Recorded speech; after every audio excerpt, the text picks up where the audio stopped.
Well, folks, welcome to one more edition of Politics and Random. Egberto, Willies, your host. Thank you so kindly for being a part of the show. We are going to have a great show for you today. Great things are happening. Great things are happening. Happy Tuesday. According to Melanie Keelan from Barcelona, Spain, and from Bridge MCP in Binghamton, New York. Welcome, upstate New York, that is. Welcome, Lee Grant out of Montgomery County. Welcome, AVQ. El Señor Michael Rutnan out of Brooklyn, New York. He says, watching for a little while, heading out soon as my ride gets here. Oh, we're going to miss you? You're going to go out at the time of politics? I'm kidding. You love your brother, love your brother, love your brother. He said, holy SHIT. Democrats actually made a good decision. November will be a landslide. AP Harris picks Minnesota government Tim Walz as her run-in mate will appear together at Pennsylvania rally. Yes, they will appear together at Pennsylvania rally. It is amazing that the fortunes of the Democratic Party has turned around in just a little bit. Isn't that right, folks? Isn't that right? Anyway, folks, we are going to have a great show for you today. If I haven't mentioned your name, if I haven't seen you, please go ahead and go ahead and let me know. Let me know, and I will be more than happy to do what I do, and that is call you out. And thank you for being here. Well, anyway, it looks like we have some interesting. Yvette Avery Harrod is in the house. She said, afternoon, PDR Posse. Afternoon, Yvette. Great to have you here in the house with us as well. Lizard Queen is in the house. Lizard Queen, I believe, is from, I don't recall. Tom C. says technical problems on YouTube. Not that I know of exactly what's happening. Please keep me informed. Eric Hayes is here as well. But we are going to have a great time. Eric Hayes is going to hyperventilate because it's all coalescing towards our landslide. But you know what? It's a great thing, Eric. Your personal economy will be better under the Kamala Harris, Tim Walz administration. It's going to be great. But guess what happened, folks? We have some interesting news. Just like things are happening, just like I said, they would. Right? Let's start talking about it. Guess what? Harris beats Trump in the latest polls, expanding her lead in the national poll average. So here we go. It is. Vice President Harris has taken a 3-point lead over Donald Trump in the national race for the White House, according to a pair of surveys released this week. On Monday, Survey USA and UMass Amherst both released surveys showing the Democratic candidate winning over more likely voters than the former president, a stark turnaround from before she entered the race last month. According to the Survey USA, Harris earns the support of 48% of the votes. Trump earns 45%. According to UMass Amherst, the vice president has 46% of the votes to 43% over GOP candidate. In January, the same pollster Trump leading Joe Biden by 43-39. So as you can also see, Donald Trump has a ceiling, but and that ceiling is a cave-in ceiling because as Tim Walz get into the process and people understand his policies, guess what's going to happen? The ceiling for Donald Trump is going to keep falling. And the bottom for Kamala Harris is going to keep increasing. So, folks, get ready for the ride. The ride is about to start. We are about to see Miss, what's her name? The former governor of South Carolina Nikki Haley's statement is about to come true, right? Anybody remember what Nikki Haley had to say? Anybody remembers what Nikki Haley had to say? Let's see if I still have her in my PDR files here. I would like to play Nikki Haley. Let's see if I can find Nikki Haley. Okay, I think I found Nikki Haley. I'm going to play Nikki Haley's point here. Before we get into the show, E2247, welcome aboard. Great to see you here. Great to see you here. Did I miss? Tom C is in the house as well. Let's go ahead and play what Nikki Haley had to say a few times ago, and then we'll take it on the other side. Well, can you believe it? Nikki Haley rings prophetic. Nikki Haley said that the first party that puts up someone other than their octogenarian to run that party is going to win the election. Well, I tell you what, let's listen to her, and then we'll take it on the other side. With Donald Trump, Republicans have lost almost every competitive election. We lost the Senate. We lost the House. We lost the White House. We lost in 2018. We lost in 2020, and we lost in 2022. The worst kept secret in politics is how badly the Democrats want to run against Donald Trump. They know Trump is the only Republican in the country who Joe Biden can defeat. You can't fix the mess if you don't win an election. You want to win? A Trump nomination is a Biden win and a Kamala Harris presidency. I defeat Biden handily. With Donald Trump, you have one bout of chaos after another. This court case, that controversy, this tweet, that senior moment. You can't fix Joe Biden's chaos with Republican chaos. The other day, Donald Trump accused me of not providing security at the Capitol on January 6th. Now, I've long called for mental competency tests for politicians over the age of 75. Trump claims he'd do better than me in one of those tests. Maybe he would, maybe he wouldn't. But if he thinks that, then he should have no problem standing on a debate stage with me. Most Americans do not want a rematch between Biden and Trump. The first party to retire its 80-year-old candidate is going to be the party that wins this election. Yes. Prophetic was Nikki Haley seems to be. The reality is, one could say, she was just talking. But if we take a look at what's happening on the playing field, the political playing field right now, it actually seems like that's what we're gearing up to. We even hear that the excitement that we're seeing around Kamala Harris is Obama-esque. What does Obama-esque mean? Remember how it was when Obama was running. Remember that excitement. Remember how it felt. Somehow to some, we're starting to regenerate that feeling again. The feeling of some sort of a hope, the feeling that things can get better, the feeling that we can move forward and forget the past. And you know what? It is something that we need right now.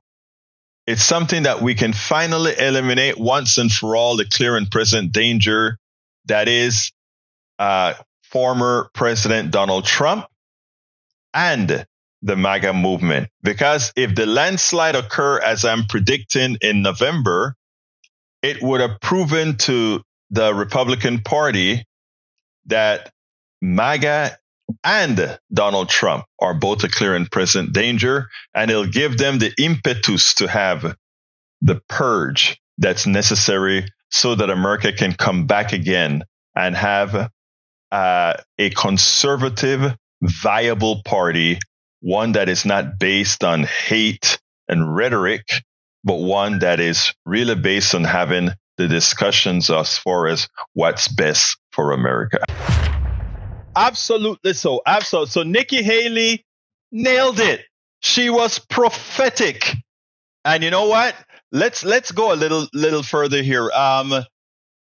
Look, Brother Grant, my dear Brother Grant, the 3% drop in the stock market was a blip. The 12% drop in the Japan stock market was recovered immediately after the next day. But let me go a little bit further. It shows you the fraud that is our economic system that you mentioned, the stock market. The stock market is based on nothing. The stock market, I know many don't like when I say this, both progressives and conservatives don't like when I say this, but the stock market is a joke. It's a gambling casino, nothing else. The value that something has on the stock market has no correlation with what it represents. I want everybody to hear me distinctly. The value of a stock has absolutely no correlation with the value of a company. I can give you the extremes. Donald Trump's True Social is worth billions, but it only makes a few $100,000 a year. No correlation between the value of that and it. Microsoft is worth trillions, or I don't remember how many billions. No correlation with its asset value and anything. There is no correlation between the stock price and something else. I wish people will understand that. It's legalized gambling. Our whole economic system is based on a fraud created by a few people who found ways to get rich by being parasitic. Okay? I know people don't like to hear this because this is how we were reared. This is how we grew up. We grew up thinking, well, you can invest in the stock market, and we learned about EBITDA and all these things. Our earnings before income and taxes. Oh, we learned all these fancy words that they use in the structure of our capitalist economy based on stock set to that. It's a fraud. It's legalized fraud. If you really wanted to have a value for something, you would go ahead and have what the actual value of a company is. You can amortize what you think the future earnings are going to be and bring that back to reality. That is never, they try to imply like they do that, right? But because you can't tell certain things in the future, that doesn't have much value. But again, there is no correlation for you to say, well, the Trump stock is worth XYZ or Microsoft stock is worth XYZ. Okay? It is very, very sad to me. Very sad to me that we believe so wholeheartedly in a system that is nothing more than two things: legalized fraud, and Bernie Sanders would tell you Wall Street is what again? Wall Street is fraud. The business model of Wall Street is fraud, right? Bernie said it several years ago. Richard Wolff would tell you that as well. Okay, he'll tell you that. And the second thing it's a gambling casino. You stand the same risk of losing money as a regular investor on the stock market likely as you do in Vegas. Okay? Exactly. Okay, let's see.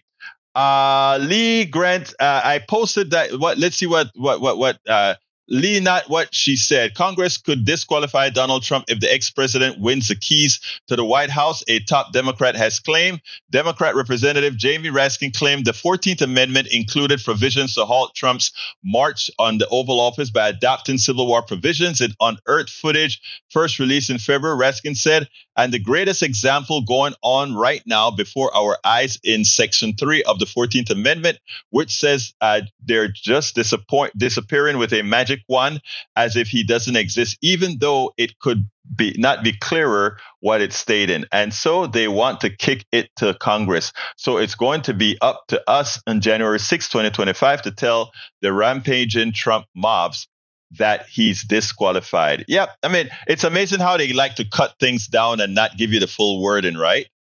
It is amazing. It is amazing. Let's see. Walz, former Minnesota District Congressman 2006 to 2018, Governor of Minnesota 2019 to now, is from a rural district. He adopted popular progressive policies as Minnesota governor. But you know what else is great about Walz? And let me see if I can find the article that I wrote. He is the only guy. He got a slim majority in Congress, right? In his legislature. And what he was able to do is, and I'm trying to bring up I know I wrote an article about it a while back, and I'm trying to find that article. All right, Rudnan, you have a safe trip. I know your ride has showed up. Have a safe trip, and we'll miss you on the chat. I have some other videos that I did that I want to show But beforehand, I need to go ahead and process it. Mike Cisak says, I can see why Harris would pick Walz, though. He's a fruity left as she is. I know the Trump campaign has been all smiles since it was announced. That's what they would like you to believe. They want you to believe that they're all smiles. But Walz best said it when he was interviewed. Let me think about this, okay? You really think that I am that you really think that you can throw the progressive trope on me? No, it doesn't work that way, because guess what? I offered these things to my constituents, and guess what? They love it. They love it. Let's see if I can find out what it is that I said here. If this is it, I think this is the one here. Minnesota Governor Tim Walz wants Democrats to think big and do big things with these words. Oh, maybe I should play that one. Today I'm off the cuff, guys, and the reason I'm off the cuff is because there's so much happening today that I, kind of, how things are. Anyway, let's go ahead and play this here from Brother Walz. I don't know exactly what I said, but check it out. Democrats are in control of both houses in Minnesota, and the governorship belongs to Tim Walz, a Democrat as well. And I wanted you to listen to this because Governor Walz is old. And what he's asking Democrats is, don't think puny. Don't think maybe we should kind of compromise before we need to compromise. Think big and get things done. Listen to what the governor had to say. More Democrats need to think like him and be as assertive. I have some additional progressive policies that I would want to put out, probably more so than most governors that get elected. But again, this guy shows that he's willing to go out there and get things done. Listen to this, and then we'll take it on the other side. In Minnesota, the Democratic Party now controls both chambers of the state's legislature. And so Governor Tim Walz is asking his fellow Democrats to, quote, think big when it comes to voting issues and other reforms the party is hoping to put into action. And so joining us now, Democratic Governor of Minnesota, Tim Walz. Governor, it's an exciting time for Democrats in Minnesota. First time in 8 years you've controlled both chambers. So how do you plan to use this new power? Well, good morning, everyone, and thank you for having us. I think we're going to use it to improve the lives of Minnesotans. They spoke very clearly in this election. One of the things here we're very proud of in Minnesota is we rank at or near the top in voter turnout. With, automatic voter registration, pre-registration for 16 and 17-year-olds, felon restoration of voting rights, and then finally being able to use some of the federal money. We've been stopped by Republicans in the Senate from using the HAVA money, the Help America Vote Acts. And so I think moving to protect that balance, and then moving on to things that people saw are under threat, reproductive rights, abortion, access for women, and then we're going to make historic investments in education to raise your family and have a child. So those are things that I think folks spoke clearly about, and it's not. All right, here we go again. I'm sorry about that, guys. Here we go. We should kind of compromise before we need to compromise. Think big and get things done. Listen to what the governor had to say. More Democrats need to think like him and be as assertive. I have some additional progressive policies that I would want to put out, probably more so than most governors that get elected. But again, this guy shows that he's willing to go out there and get things done. Listen to this, and then we'll take it on the other side. In Minnesota, the Democratic Party now controls both chambers of the state's legislature. And so Governor Tim Walz is asking his fellow Democrats to, quote, think big when it comes to voting issues and other reforms the party is hoping to put into action. And so joining us now, Democratic Governor of Minnesota, Tim Walz. Governor, it's an exciting time for Democrats in Minnesota. First time in 8 years you've controlled both chambers. So how do you plan to use this new power?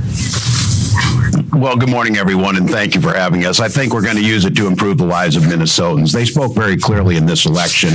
One of the things here we're very proud of in Minnesota is we rank at or near the top in voter turnout in every election, and protecting that access to the ballot with, automatic voter registration, pre-registration for our 16 and 17-year-olds, felon restoration of voting rights, and then finally being able to use some of the federal money. We've been stopped by Republicans in the Senate from using the HAVA money, the Help America Vote Acts. And so I think moving to protect that ballot and then moving on to things that people saw are under threat, reproductive rights, abortion, access for women. And then we're going to make historic investments in education to make this the best state in the country to raise your family and have a child. So those are things that I think folks spoke clearly about. And it's not, about Democrats having power and doing whatever we want. It's moving things forward that people asked for that have been stalled. So it is an exciting time. Governor, the headline of the New York Times article says that Democrats are going on the offensive with voting rights in Wisconsin. How specifically do you plan to go on the offensive? Yeah, and I think you see this, as I said, Minnesota has a long tradition, bipartisan tradition, by the way. We don't fear the voters. They vote, and however they vote, we respect that. We've seen this attack on voting rights, attack on our elections, have an incredible Secretary of State in Steve Simon that keeps Minnesota as safe, fair elections. So we need to make sure, as we see across the country, rolling back of this, states around us, making it difficult for people to get water while they're voting. It's ridiculous to people here. So I think, again, we have same-day registration, but we need to pre-register. Everybody's there. We need to make sure that it's easy to vote. We need to make sure we have more access, as I said, using some of those federal dollars in our state surplus to make sure that we have plenty of voting places for people to vote. And we know that vote by mail is secure and safe. And when you're in a state like Minnesota, the weather's unpredictable, as we've seen across the country. Just things to expand access to the ballot, letting people vote. And however they choose to vote, that is their right to do. But this idea of we're seeing across, in other states where there's this attempt to make it more difficult to vote. In Minnesota, we want to make it as easy as possible. We know our elections are safe, secure, and fair, and we're going to lean into that, codify that, and put up a firewall, because this attack on voting rights is attack on the basic core of democracy, and it needs to end. I absolutely agree with you, Governor Walz. This is Eddie Glaude, and you say you want folks to go big. Now, what is the lesson you're sending to the national party? We know that voting rights is stalled in the House of Representatives. The John Voting Rights Act haven't been able to do much with that. So what are you saying to the national party leaders as you go big in Minnesota around the voting rights issue? Yeah, and I say that. I had the privilege of serving for a dozen years in Congress with John Lewis, and many conversations about this. Went with John to Selma and listened to some of those things and understanding. This is a critical time in our nation's history, and we've watched people erode that basic right. I think now, if we can't get it federally, states need to take the lead. We saw that with the decision on Roe. I don't think the Supreme Court is done. And I think now we have an opportunity with folks who care about the democracy, care about access to abortion, care about public schools, care about union organizing. We need to use this as an opportunity. If there's any things Republicans have taught me, we have a slim majority here in the Senate, but Republicans always told me a one-vote majority is a majority. And that's what I'm saying now is Democrats who care about this. And this isn't about, we're going to make this state more hospitable for people to come here and teach if they want to come and teach, to start businesses. We have a strong business climate. This isn't about some strange ideology that we have. These are basic American tenets of access to the vote, access to public education, access to make your own healthcare decisions. And I just think for us to, I come from a rural district that I served in Congress. I'm willing to compromise. I'm not going to compromise on the ballot. I'm not going to compromise on women's rights. I'm not going to compromise on public schools. And I think we need to understand that the states are going to be at the forefront of that. I'm really excited that my good friend Gretchen Whitmer is in the same situation we are, because we've seen this in states where we have incredible governors like Tony Evers in Wisconsin. They have to fight against some of the most basic things. So my message nationally is that the vast majority of people agree with this. We always we scratch our heads. People know that we need to do something around safe gun legislation. Mm-hmm. It pulls out the roof, yet nothing happens. I think states, when they're in an opportunity to make a change, need to go bold. Yeah, Mr. Governor, I actually was going to go on that very topic. Democrats wanted to go big on the idea of gun safety, and your state touched by this just a few days ago. The Mall of America, the famous mall there in Minnesota, yes. 5 people were arrested in the fatal shooting there that sent the mall Hall, the nation's largest, into lockdown for hours on the eve of the holiday. In fact, members of the New York Giants were there and had to shelter in place for a few hours. What more can be done on guns, both at the state and federal level?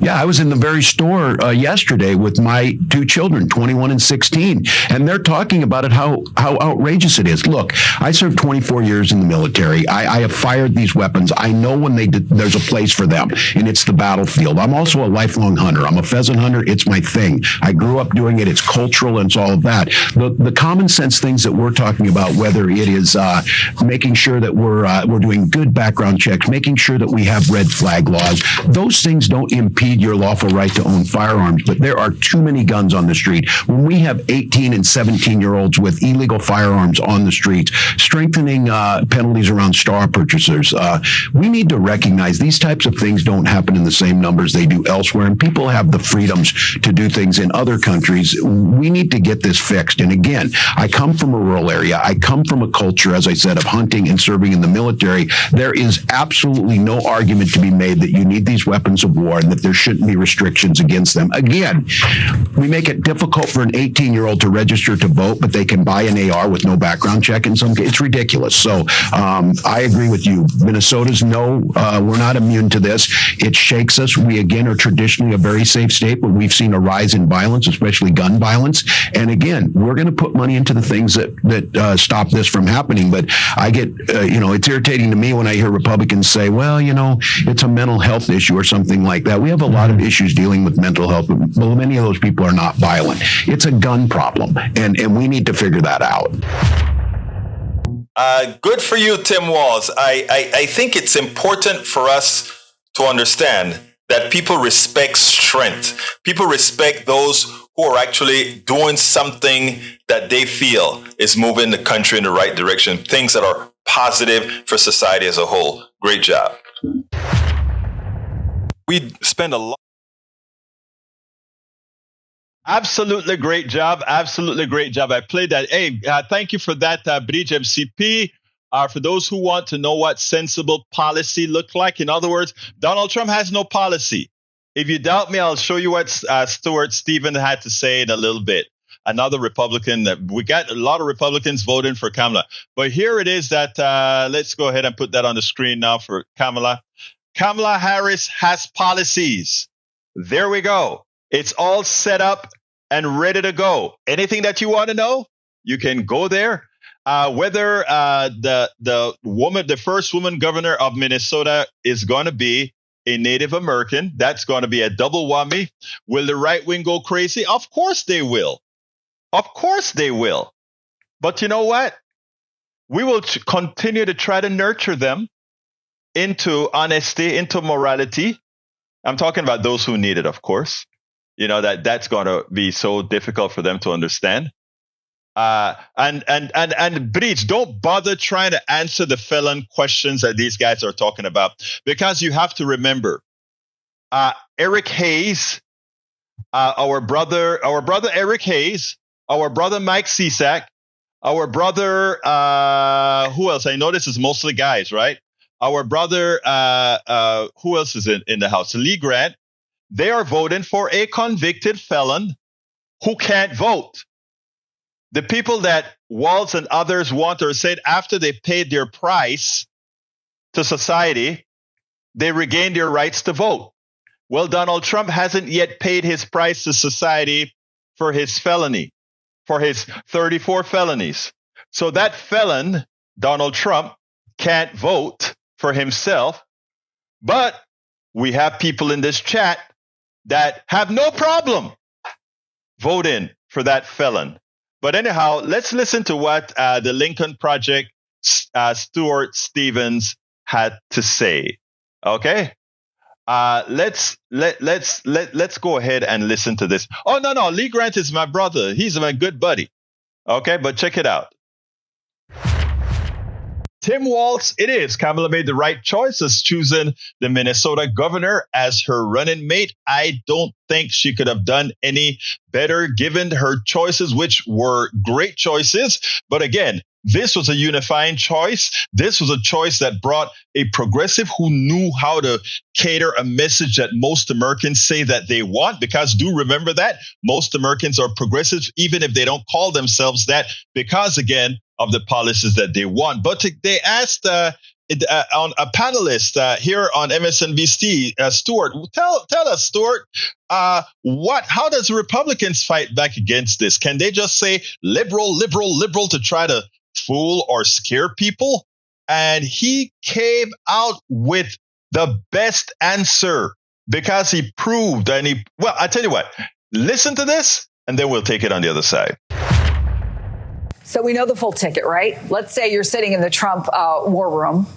What's your bumper sticker message? Is it liberal, liberal, liberal, or what do you think their strongest move is here? I think that they're struggling when they say they're going to unleash hell on earth. I mean, that's just so over the top. They have a language problem in the Trump campaign. And that is, in a changing America in this world, how do you talk about things that don't sound like a kind of campaign that Republicans ran, and I ran some of them back in the late 80s and 90s? Call the other person liberal, put it up. I don't think that stuff works very well anymore. It's very dated. At the heart of this goes back to the fact that what is the Republican message? Not just a Trump campaign. What is the bargain they're striking with voters? That you vote for me and you get what? There's no policy. There's nothing, a program. There's no 100-day agenda as there is now with the Harris-Walz campaign, as there was with the Biden campaign. So I think that leaves a hollowness there. And so they end up sort of yelling these your mama too kind of insults. And I don't know how much money Democrats paid J.D. Vance to follow the Walz Harris campaign around, but whatever they paid him, it was worth it, because that contrast, that is not a positive contrast for Republicans. He nailed it. Republicans have nothing to run on. It is always about just calling somebody a name, calling somebody liberal, but they offer nothing to the American people. And Stuart asked the most important question. If I vote for you, what do I get from your policies? Your policies don't help me. Donald Trump talks about, hey, oil company, give me $10 billion and I'll make sure you can continue to destroy our environment. Give me this, it's Trump asking for things. It's Trump getting paid for being president so that he can then sell us out to a plutocracy. So what do you get for voting for a Republican politician, for Republican policies right now? All the red states are the poor states. All the red states are the sicker states. All the red states are the states with the lowest economies. The question again, what do they get? All the red states are being subsidized by the rest of us, by the blue states. Again, what do you offer as to Republicans for voting for you? Now you go ahead and I vote for, if I'm voting for Kamala Harris and Tim Walz, what do I get? I know that if I'm on the lower end of the economic spectrum, that we are going to get a hand up. In other words, we're going to get childcare. We're going to get family leave. We're going to get health care. We're not going to try to overturn these things. We're not going to try to reduce these budgets on the back of the working class, but instead tell the parasite class, you have to pay more taxes for the benefits that these people have afforded you. It's not difficult, and it's a message that sells if we have the right people selling the truth. It's that simple. It's not difficult. Kamala Harris, Tim Walz, landslide, November. we spend a lot of time deconstructing the news, trying to parse it into a form that everybody can understand. We try to find those little nitpicks where it flies above the fray, etc. If you really like these videos that we do, I want to ask a big favor. Please go ahead. Number 1, subscribe to our channel. And number 2, please join if you can. Thank you so kindly for watching. Keep watching. Please remember to share. We must populate the entire internet with our progressive message, a message that we know is what most Americans say that they want. So help us, please join. Tim Walz, it is. Kamala made the right choice as choosing the Minnesota. Absolutely so. All right, brother Ray Brackens is in the house. Hold on, don't speak yet, Ray. Let me change the speaker system so we don't get all that feedback. Let's see. You're on. Talk to me, Brackens. Yes, sir. I'm actually here because I'm actually excited about the VP pick. I didn't know who the guy was at first. I was probably going for Shapiro because I knew of his popularity, but I also heard of some of his liabilities. And I heard when it came between him and Walz, I heard that Walz was highly touted by other progressive pundits, you know what I mean, like yourself. And right. Knowing that, it was like, okay, I want Walz, because, you know, the one thing that struck out to me is they said that Walz is about as close to Bernie. And when I heard that, I was like, say less, you know, I mean, so I've heard that clip that you played. He seems, you know, unapologetically progressive. And he's somebody that's not afraid to fight. He's going to be a fighter against the Republicans. And that's the important thing. Yeah, you notice what he said in that thing that I just played. He said, the Republicans always say a 1-vote majority is a majority. When Democrats have a slim majority, they compromise they compromise their values away. In other words, we support moral issues, but we will compromise our morality if we have just a slight advantage. But Republicans come in, they don't compromise anything. They take a Supreme Court justice. They don't care. And what you have out of Tim Walz is somebody who says, you know what? I am a very nice guy. I'm a very moral guy. I don't care if you want to call me a progressive. What I'm going to do for the American people, they're going to want. And you know why they want it? Because they asked for it. And that's what I give them. And that's the reason I played that whole piece. I did that thing 2 years ago, you know. That piece is almost 2 years old. The one that I just played. Almost 2 years old. And that was when Minnesota, when they turned all their state legislature, their legislature, their Senate, and the governor all became a Democratic bunch. And then he was able to do the things that needed to get done. So I have not even all the things that went right in this country was done under progressive leadership. It has never been done under conservative leadership, like I always talk about. And I said it before, and I need to repeat it again. If conservative policies were so good, why it is that the poorest states are red, the sickest states are red, the least educated states are red. The proof is in the pudding. You give me the results, I tell you what policies I have. And it's that simple. If you take a look, if you stack the states up, the ones that are in bad shape economically, the one that has the most poverty, the ones that have sick people are red state. You don't have to listen to what I'm saying. Look it up. There you go. Go ahead, Ray.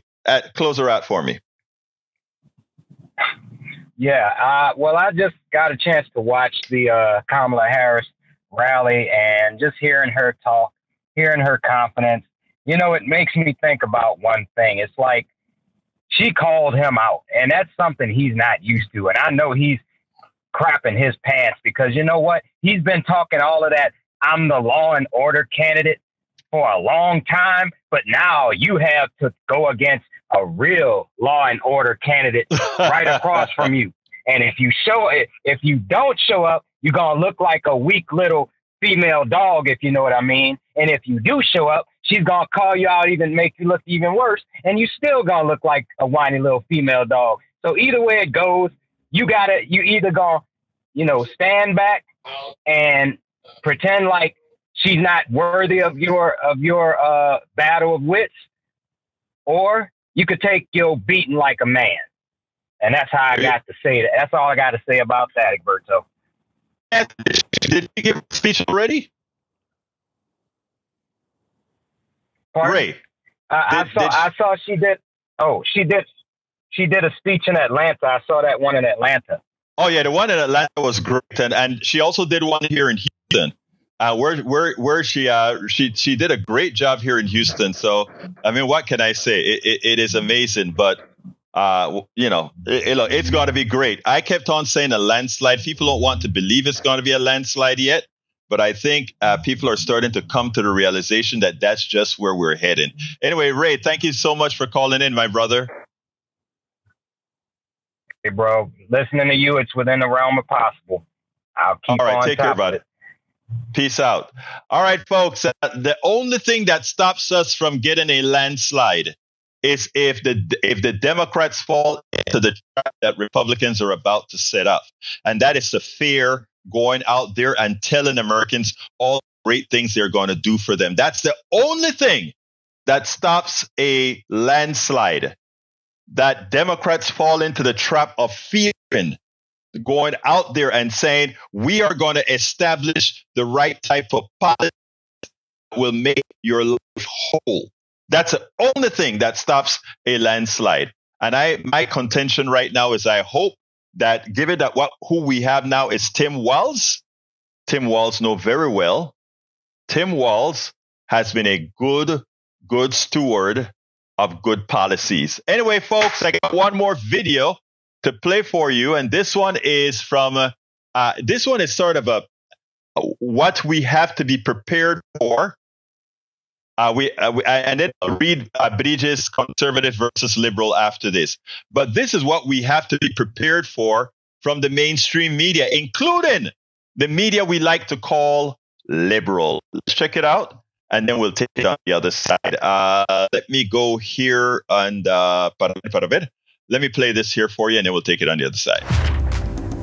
Look, I really like Jose Diaz-Balart. He is a host on MSNBC, but for some reason, I saw him kind of coalesce into that normal, stagnant talking point that seemed to make progressive a pejorative. In other words, make progressive seem like there's an issue with being progressive. So he asked the governor, or rather, he asked the DFL chair earlier on if somehow being a progressive, the governor Walz being a progressive creates a problem. I tell you what, listen to this segment of his interview, and then we'll take it on the other side.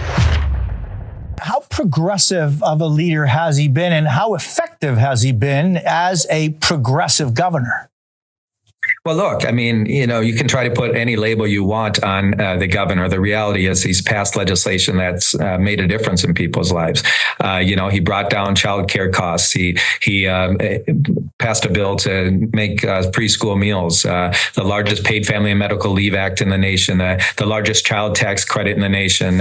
He codified reproductive rights in our state, made the largest investment in our K-12 education system. These are all, of course, laws now that will improve families' lives and children's lives in this state. And if that's progressive, then so be it. As the governor said, progress is important, and moving forward and making sure that we're using power to make a difference is really at the heart of why he serves. I've known the governor for over 20 years. I've watched his remarkable both in Congress and then, of course, as our governor. And he has a great record of success to be able to tell to the American people. And you couple that with what Vice President Harris and President Biden have done for America these last 3.5 years. You have two public servants in Kamala Harris and Tim Walz who delivered for both the state and for the American people. You contrast that with Donald Trump and J.D. Vance, who have done nothing of any note while they have served in office, whether it was Donald Trump during his first term as president, and of course now with J.D. Vance. There's no legislation they can point to that actually made a difference in the lives of Americans. So you see, I mean, it's not that Ballard was bad. It's just that the tonality that he gave the impression as if Tim Walz has to find some excuse to unprogressivize or conservatize, if those are words, his progressiveness. So I really got upset when I saw that piece, that segment. So I immediately sent J.D. Ballard, Jose Diaz Ballard, a tweet. And I said, J.D. Ballard, I've always respected you as a journalist. I was disappointed with the implication and tonality with DFL chair Ken Martin. This is the question you asked. How progressive of a leader has he been? How effective has he been as a progressive governor? The tone seemed almost pejorative, emphasizing progressive, even as most Americans say they want the progressive policies Ken Martin articulated by north of 70%. I never heard asked of J.D. Vance, how conservative a leader has he been? How effective has he been as a conservative senator? The fact is, when described accurately, conservative policies are not popular. And how come we don't continuously ask, if conservatism offers the best policies, why are the conservative states the poorest, the sickest, and the least educated? Let's bring truth and honesty to the conversation. Also, by the way, with one vote, Democratic majority, he effectively got his policies to fruition. That is effective governance. The man actually got many progressive policies passed during his administration in Minnesota with a one vote majority. That is effective governing. And that is who Kamala Harris will have to work with her, to which I say kudos. Kudos to VP Harris for an excellent choice. Absolutely kudos to VP Harris for an excellent choice. Anyway, Bridge MCP sent another link here that I find quite intriguing. Comparison charts, political views. On the conservative side, right-wing anti-federalists prefer smaller government, less regulation, most services to be provided by the private sector in a free market, and a literal interpretation of the Constitution. All of that is false based on what these guys have created the new rights for Donald Trump, right? Think about this. They've given Donald Trump's immunity. That's not in the Constitution, so they're not reading it literally. And the private sector free market, it's not free market. It is monopolized markets. All right. But left wing federalists prefer more regulation and services like free universal health care to be provided by the government to all citizens. Yes. Now, I don't call it free medical service though, because we all collectively pay for it. Economic views. Government should tax less and spend less. Cutting spending to balance the budget should be the priority. Higher income earners should have an incentive to invest credits. Charity is the responsibility of the people. Government should, the right side. The left side said government should provide more services for the less fortunate and increase taxes if necessary. High income earners should pay a larger percentage of their income as taxes. And you know why? Because their income is the excess labor of everybody else. Their benefit is an economic system that is able to build on the work of others. That's why I call it many times parasitic behavior. Social views oppose gay marriage, abortion, and embryonic stem cell research, support the right to bear arms, death penalty, and personal responsibility. On the other side, gay to get equal rights like everyone else. Abortion should be legal, support embryonic stem cell research, support restrictions and regulations around the right to bear arms. Absolutely. And that's what most Americans say they want, right? And personal responsibility. Individuals should exercise personal responsibility, and it is a government's role to hold them accountable, even with severe penalties. Laws are enacted to reflect best interest on the society. And of course, they proved that not to be true, because personal responsibility would dictate that oil companies stop polluting the air, right? That's personal responsibility on the part of that entity. Remember, corporations are people in our country, and that entity continues to pollute. The people should look to the government to provide a structure. I agree. Laws are enacted to protect every individual for an equal society, sometimes the expense economy, freedom, if necessary. So, folks, it's not difficult. This is not difficult stuff. Anyway, we are coming to the end of the program. And if anybody wants to give me a quick call to discuss anything, you can give me a quick call right now, 281-823-7747. Still got about 3 minutes. Again, that number is 281-823-7747. Anybody wants to call in and say, hey, we're happy for what is happening now, give us a call. This is a joyful day because, again, Kamala has proven that she's willing to make the difficult choices, even if some in the establishment are not too happy with it. That's what you support, a piece of, it's amazing, right? When somebody can support a piece of trash like Donald Trump, and then they think they have a moral something over anybody else, right? But you know what? We just have Lizard Queen. We just have to love him. We just have to love him. But here is Brigitte. Come on in, my dear Brigitte. Talk to me. Hey, you. Hey, everybody. I wanted to point out a couple of things. Well, first, we know that the more the left side gets better, the crazier the right get. But besides that, I wanted to comment about the Felon thing. Like Eric, and I really need to know, why does Eric make all these stupid faces? I don't know. Anyway, a lot of places besides Minnesota have passed laws to let felons vote because they served their time and all that crap. And they give them a certain amount of time, and they should vote. They did their time, they paid their price, and they should vote. The funniest thing is, like you addressed, and I did, but they're going to vote for one. And that tells me that they don't believe he's guilty. It was a make-believe trial. It was all this crap. He is a felon. It was regular citizens that did this. I mean, that's it. If you commit a crime and you pay the price, that's it. You're done now. You did what you had to do, and now you're out, and you're free. You want to give them a year to be free and see what happens? Okay. But it was the right thing to do to let felons vote. I mean, it's terrible that they can't. And they removed so many that actually, I forget what state it was. It was a couple of them that were able to vote, and they wouldn't let them anyway because they were red states.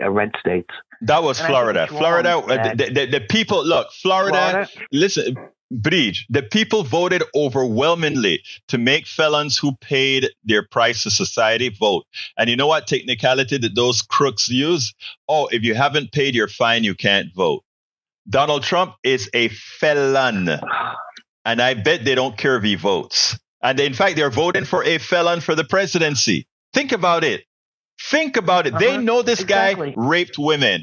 They know this guy raped a woman at least once. They know this guy hold women by their crutches. They know this guy lies and rip people off. They know all these things, and they're willing to vote for him. That says something about them, not about us. Well, look about them. No, look at the Epstein thing. I mean, he still has people out there, young girls, with lawsuits about him doing that to them, with Epstein. And they don't seem to care about anything he does. Nothing. That just proves it's all bullshit. It's all lies. Exactly. It's a moral. Kind of like oxygen.